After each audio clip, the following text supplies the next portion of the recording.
Good morning, everyone. Let's do some prayers first. Om Guru Brahma, Guru Vishnu, Guru Devo Maheshwara, Guru Sakshat Parbrahma, Tasmai Shri Guruve Namaha. Om Bhur Tat Savitrvarenyam Vargo Devasya Dhimahi Dhiyo Yo Nah Prachodayat Asto Ma Sadgamya Tamso Ma Jyotirgamya Mrityorma Gamya Om Sehna Bhavatu Sehna Bhunaktu Saviryam Karvavai तेजस्वी नावधीतमस्तु मां विद्विषावहे ओम शांति शांति शांति So chapter number 2, the Sadhna Pad. Verse number 22 we finished. So in that verse 22, he says, in relation to the one whose purpose is fulfilled, the objective world is destroyed. But in relation to others, it's not destroyed. For the objective world is common to all the Purushas. And we learned this last week. Most of us have not accomplished that purpose of life. So how do we accomplish this purpose? This is the next sutra. Because in order to know where we are, what are we supposed to do, we got to learn it. So Rishi Patanjali says in verse number 23, Swaswami Shakteyo Savrup Uplabdhi Hetu Sanyoga. Swa means one's own. Swami means Ishwar, master. Shakteyo, the Shakti, power. Savarup, one's essential nature. Uplabdhi means achievement, realization. Hetu means cause or the means. Sanyogaha, union. Complete union. Sanyoga. So union of our Shakti and the Shakti of Ishwara is the means of experiencing our essential nature. Beautiful verse. So in the last few verses, the power of seeing itself, we learned that it's a seer. And we are that power. The seeing power, which is called Ishwar also. Or you can say that we are the extensions of Ishwar. At the core, we are as pure as Ishwar.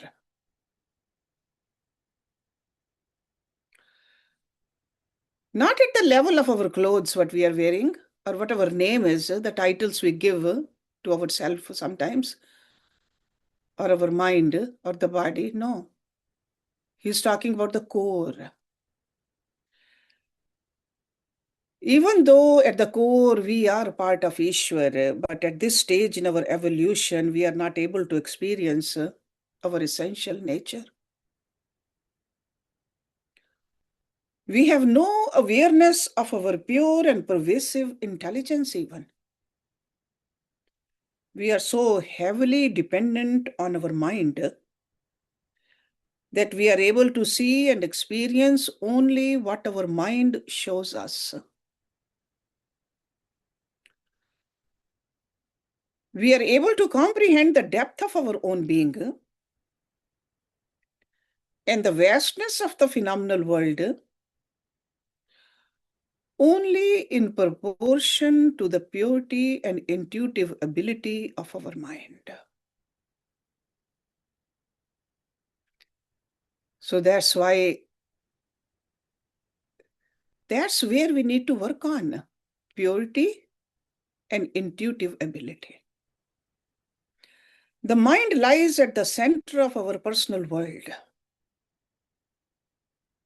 It is an extension of a Mahat Tattva. It is an immense field of intelligence which is pulsating with creativity. The mind, which is as pure and luminous as Mahat Tattva, is really a gift from Prakriti. Because mind is a part of Prakriti. It is a gift given to us. That's why the rishis called it a kosh. Manome kosh. Kosh means a treasure.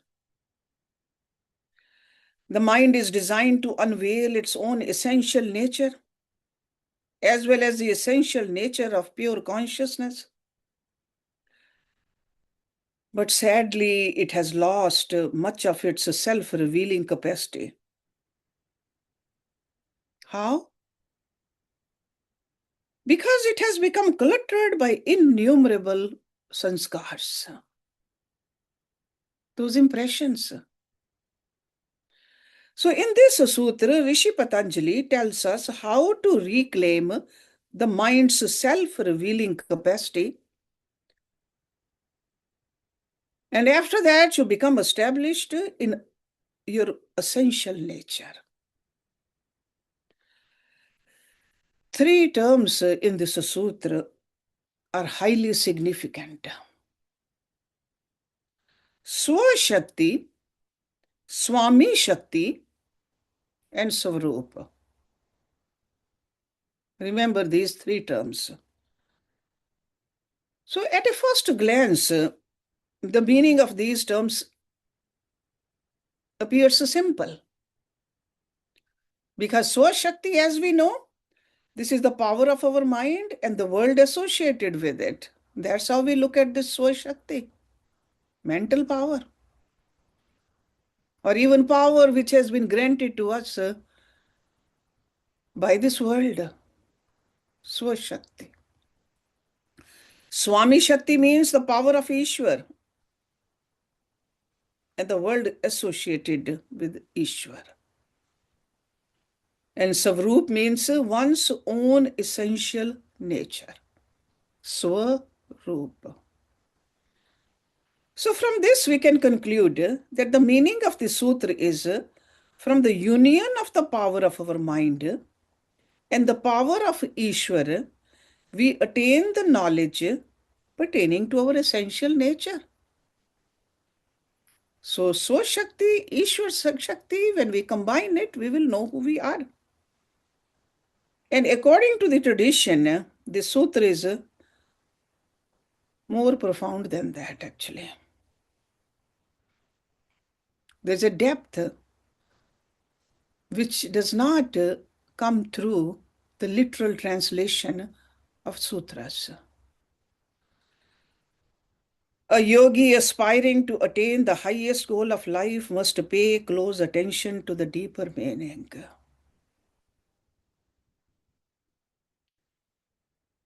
Attaining knowledge of our essential nature, Swarup Uplabdhi, and also becoming established in it, Swarup Pratishtha,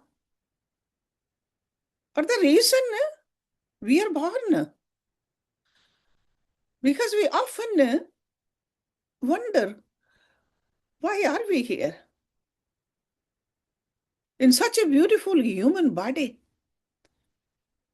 with so many powers.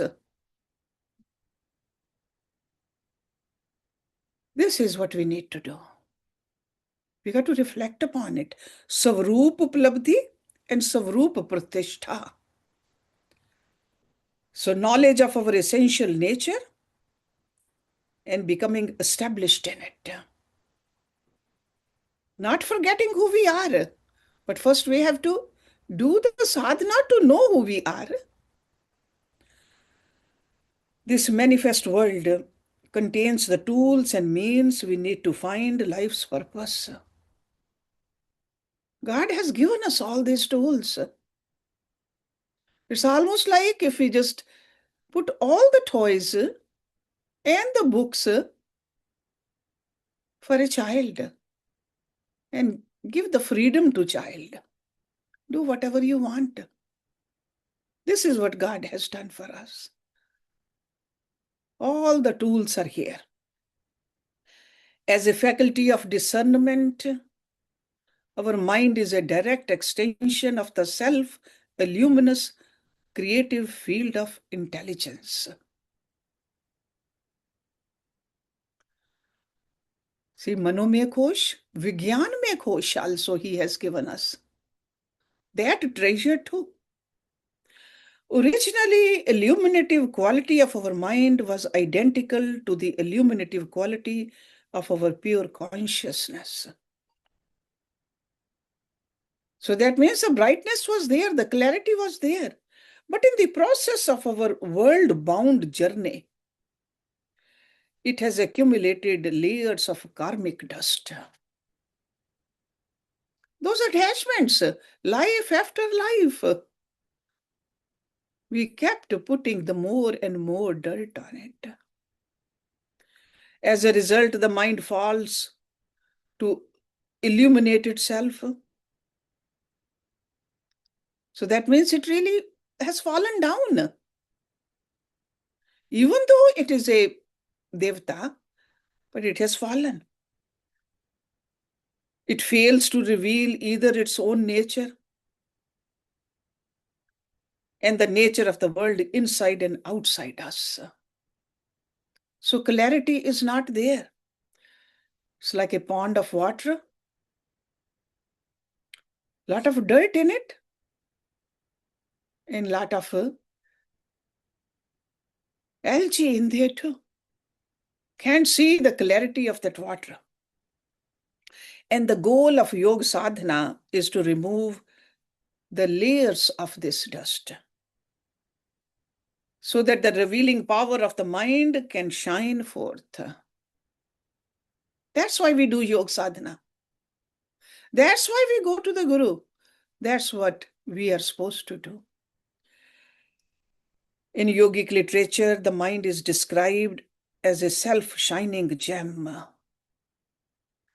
You can go back to the chapter number 1, verse number 41 after the class. Check me out.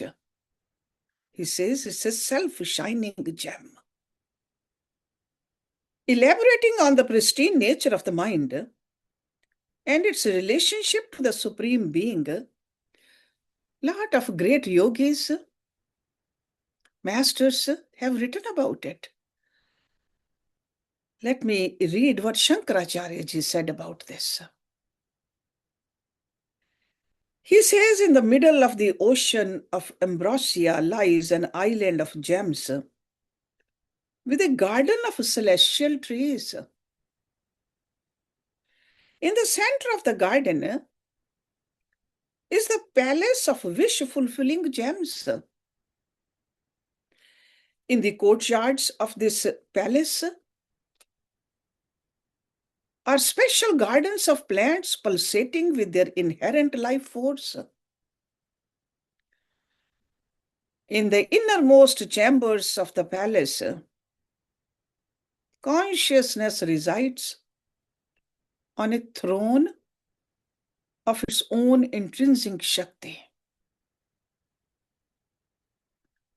He says further, fortunate are those who identify and embrace this divinity as a wave of consciousness and joy. This is from the little scripture written by him, which is called Saundarya Lahiri.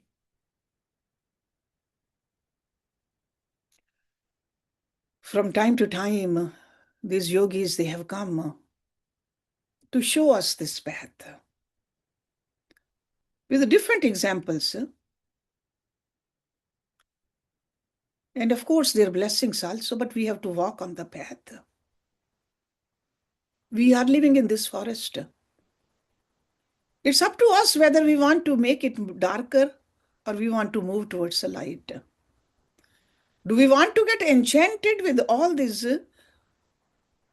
worldly beauties, or do we want to dig deeper into the real Swarupa?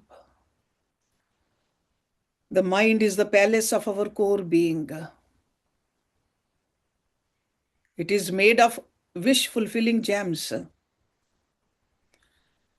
It has the capacity to help us find life's purpose. Lasting fulfillment and freedom. Lasting. The space inside our mind pulsates with prana shakti, the life force. The innermost chamber of our mind is the home of the divinity we are seeking.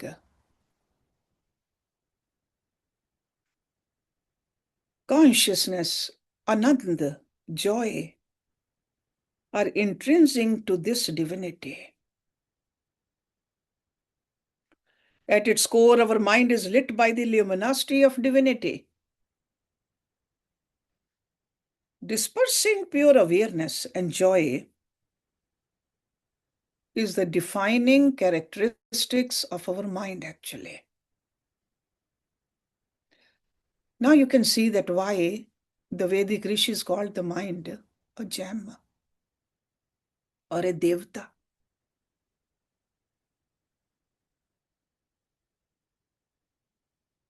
In yogic literature, this defining characteristics is known as buddhi sattva. Buddhi sattva is the essence of buddhi. We've been learning this term for a few weeks now. It refers to the sattvic quality of primordial prakriti. And illumination is its fundamental quality. It is the self-revealing Shakti of Ishwar, actually, which is in each one of us. Because all of us are born with Buddhi Sattva. In essence, each one of us is a soul on the way to becoming a yogi. So in this sutra, Patanjali explains what is preventing us from recognizing this illuminating quality of our Buddhi Sattva, and how to remove those obstacles and recognize our true nature, which is called essence. At this stage in our evolution, we have become oblivious of the properties of our mind, because as soon as we are born, we develop a strong sense of self-identity. Me and mine. In yogic terminology, this self-identity is swa. Literally means my, swa. The power that engenders the sense of my is known as a swa shakti. It is a unique power of the mind that claims ownership of itself. And under the influence of this shakti, the mind declares its independence from Ishwar.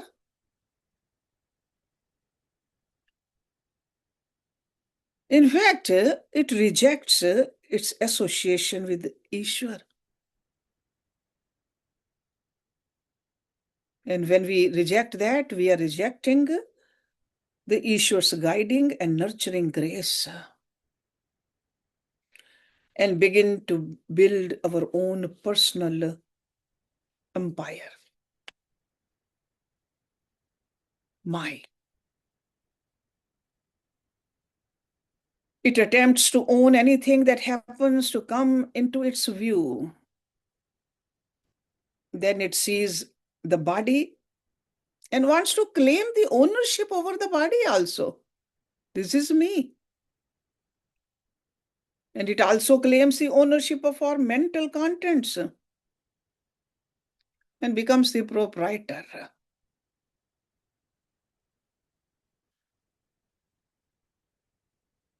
And proprietor of numberless sanskars. And in this way, the mind creates a world parallel to the world created by Ishwar, or Ishwar's primordial Shakti, Bodhisattva, if you want to call it. And we are engaged in attending and nurturing our personal world. And at this point, we have totally forgotten Ishwar's intrinsic Shakti. Even though this Shakti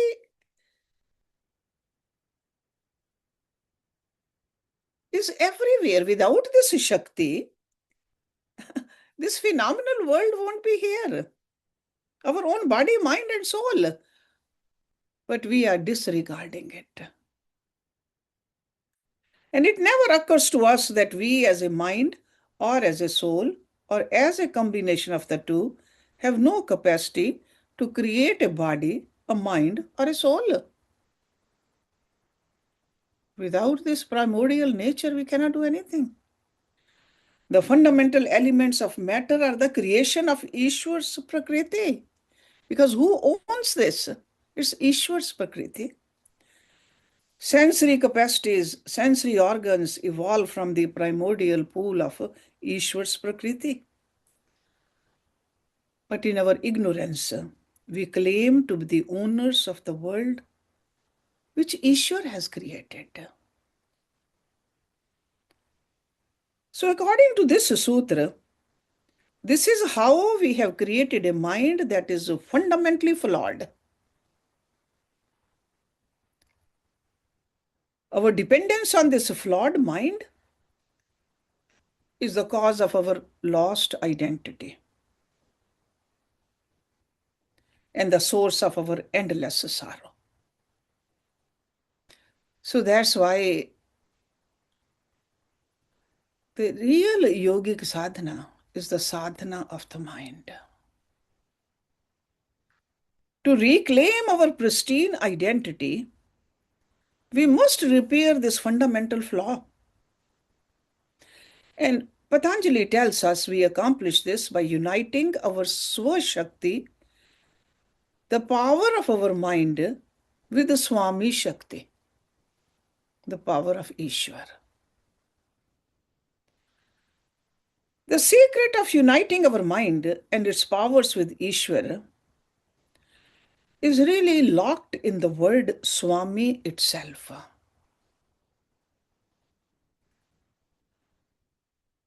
Swami is loosely translated as master, lord, or possessor.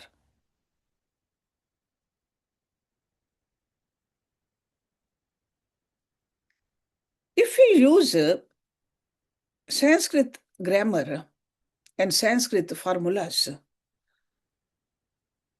Swami has two different meanings. The first one is Swa Asti Asmin Iti Swami. One in whom Swa, the phenomenal world, including ourselves, our body, mind, senses, and all our strengths and weaknesses exist. So asti asmin iti swami. And the second way our rishis define it, swa asmin vasti iti swami. One who resides in every nook and cranny of swa, the phenomenal world. So swa asmin vasti iti swami. So if we look at the second definition, it means one who resides in oneself. So in this sutra, Swami conveys all three meanings simultaneously. But we have fallen into the trap of our flawed mind, as I said earlier. We do not know our true creator, provider, guide, and protector.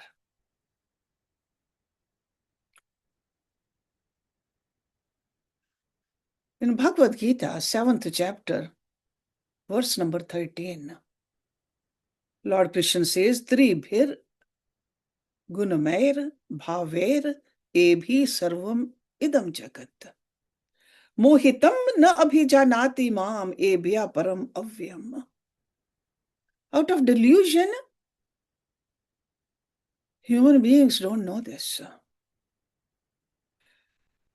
We do not remember who initiated the pulsation, which is called sapand.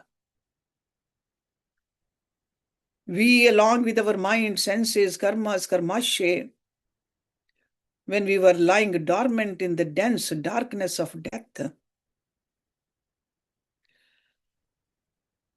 we got to remember who planted the seed of life in the soil of death. Because there was no pulsation, it was total inertia. Who planted it? Who incubated us? Who guided us to crack through the stiff shell of asat, which is called nothingness, and emerge as a living being? Who did it? Who infuses our mind with intuitive power so that we can comprehend ourselves? Who really empowers our mind to feel and respond to the urges of hungers, thirst, sleep, fear? Where are they arising from? Who enables us to criticize the abstract forces of time and space, break them into numberless segments? Who trains our organs to become acutely aware of sensory objects so that we can pass these sensory experiences into our brain? How does that happen? Who transforms our short-term memories into long-term memories and perceives them? Because the serious students should ponder on these questions. Who enables us to retrieve select memories, keeps the rest out of our conscious awareness? Who runs our autonomic nervous system with serial organs, keeps our mind free from numberless bio-behavioral details?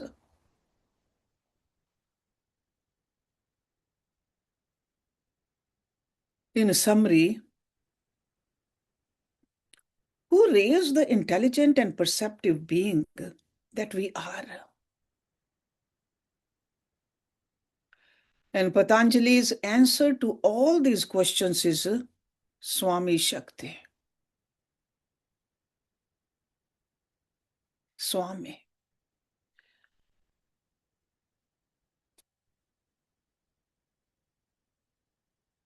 For untold ages, we have been denying the Shakti of our Swami and have instead promoted the Shakti of Swa, the power of our mind. That's why for average person, very hard to surrender.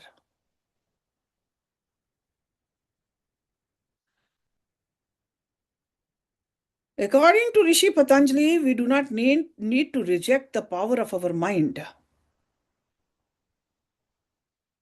We don't need to throw it away. Because mind is our most valuable asset. We must nurture it by connecting to its source.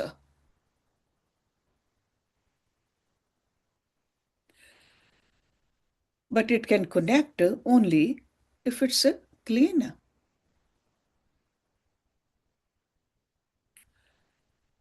As soon as the mind recognizes the need for illuminating itself with the nurturing and self revealing light of its creator, it drops its defenses actually. Then it sees itself correctly, sees the power of seeing seated in its own core. And this experience, Rishi Patanjali is calling Swaroop Upalabdhi. Attaining and becoming established in our essential nature. Swaroop Upalabdhi. And at the practical level, this process of Swaroop Upalabdhi begins with cultivating the courage to see and confront our own flawed mind and making a decision to trustfully surrender our little mind and its possessions to our Swami, Ishwar, the Lord of life.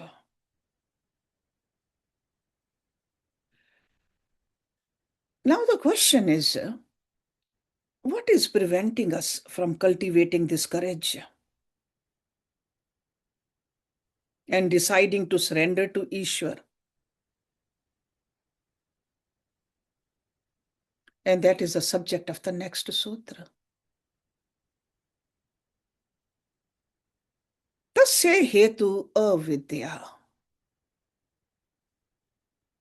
Tasya means of that, hetu means the cause, avidya means ignorance.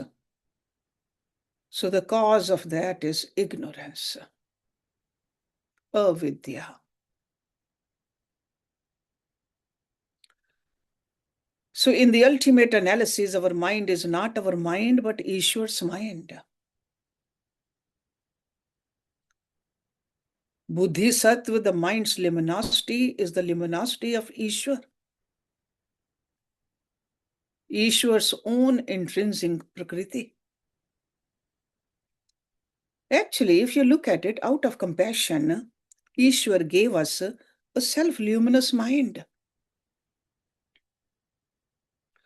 so that in its self-revealing light, we can comprehend our essential nature, as well as the nature of this objective world. Our claim to be the owner of our mind is a primal error. We just took the ownership of it, and we have forgotten who we are. With this mistake, Swabuddhi, our mind, is born. And the extraordinary mind we received from Ishwar really devolves into the ordinary mind. So God has given us such an immense power, and we diluted it, not recognizing the real nature. So in order to preserve its claim to its power, the mind severs itself from the powers of Ishwar.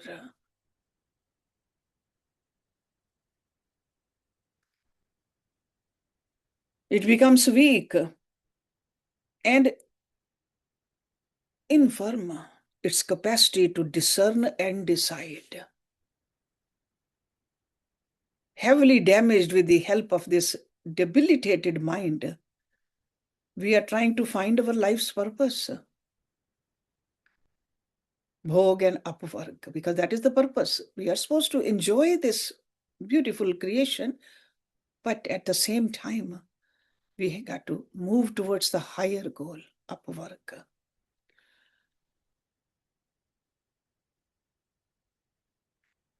So we got to connect this weak, frail mind to its source, the fountainhead of all power and intelligence.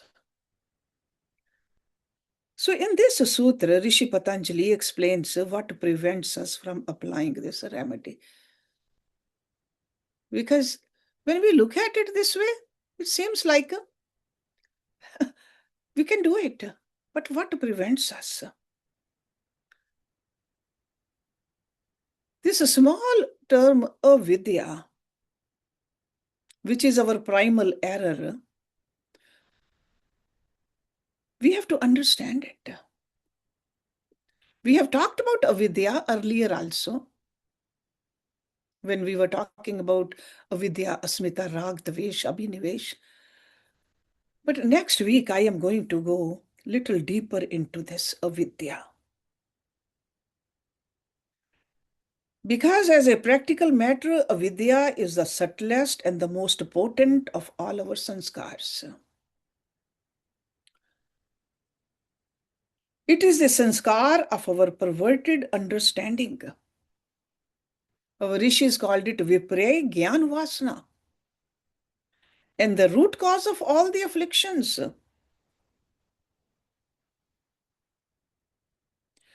See, avidya is as active in our mind as vidya is active in Mahatattva.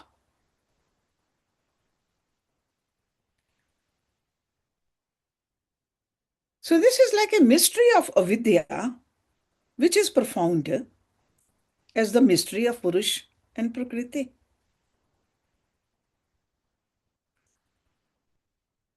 Our sense of I amness is so well developed. We see everything from the vantage point of our self-identity. We even call like a soul my soul. We objectify it. In essence, soul is not an object. So soul, mind, senses, body, rest of the objective world, we perceive them as ours. And rest of the afflictions, attachment, aversion, fear of loss, they all evolve from that. And we spend our entire lives complying with the demands of avidya actually. If you look at it, if not the rest of the life, look at the last 24 hours. We are constantly engaged in defending our self-identity. We are happy when we succeed in achieving the objects of our desire. And at the same time, we become unhappy when we fail. Even though we sing, we study, that mind has to have that tranquility. It should not go up and down with the achievements and the failures. Because we should know that nothing stays with us forever. But we become fearful. Our mistaken sense of self-identity, attachment, aversion, fear of death, they are all continuously nourished by avidya. Subtlest and the most powerful affliction.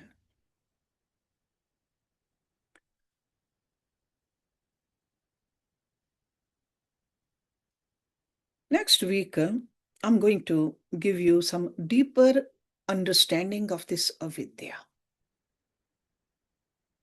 this ignorance. There has been a lot written on it in our scriptures, And I'll give you a gist of that. Because how do we become powerless? We should know. And by understanding it, we will get out of this powerlessness also. We will know Swashakti or Ishwar Shakti also. So today we're going to stop it here and then pick up from here next week. Om Purnamada Purnamidam Purnat Purnamudachyate Purnasya Purnamadaye Purnameva Vashishyate. Om Shanti Shanti Shanti Om. Thank you very much for joining.